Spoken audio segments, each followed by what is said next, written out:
بسم الله الرحمن الرحيم.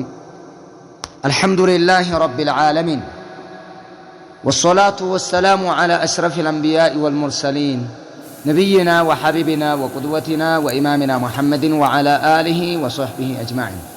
أما بعد، فيا أيها المسلمون عباد الله، الله سبحانه وتعالى كستن ጸጋ መካሪ ዑለማዎችን መካከላችን ላይ ማስቀመጡ እነሱ ከሚናገሩት አላህን የሚፈሩ ታላላቆቹ ጀግኖቹ የኢስላም ፈርጦች የሚነግሩን ነገር ለኛ እጅግ ጠቃሚ ነው።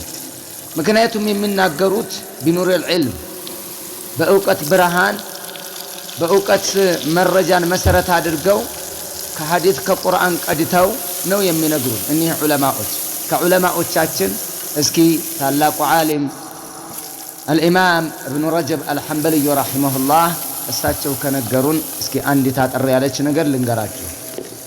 لطائف المعارف የሚለው ላይ 231ኛው ላይ እንዲህ ይላሉ ገጽ ላይ قال ابن رجب الحنبلي رحمه الله خير الناس أنفعهم للناس وأصبرهم على أذى الناس رحمه الله من قالوا ከሰዎች ምርጥ ማለት አሉ ለሰዎች ይበልጥ ጠቃሚ የሆነው ይሄ ነው ምርጥ ሰው ማለት።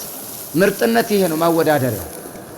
وأصبرهم على أذى الناس ለሰዎች እጅግ ጠቃሚ በሰዎች መከራ ላይ ሰዎች በሚያደርሱት መከራ ላይ በጣም ታጋሽ ሆነ ምርጥ ማለት ይሄ ነው ይላሉ ረሂመሁላህ። አላህ ይዘንላቸውና እውነት እሳቸው አሉት ውስጥ እንገባለን ወይ? በሁለቱም አቅጣጫ አንደኛ ለሰዎች እውነት ጠቃሚ ነን ወይ?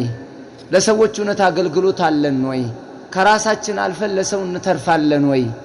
ይሄንን ራሳችንን እንጠይቅ። ምርጥ ማለት ይሄ ነው።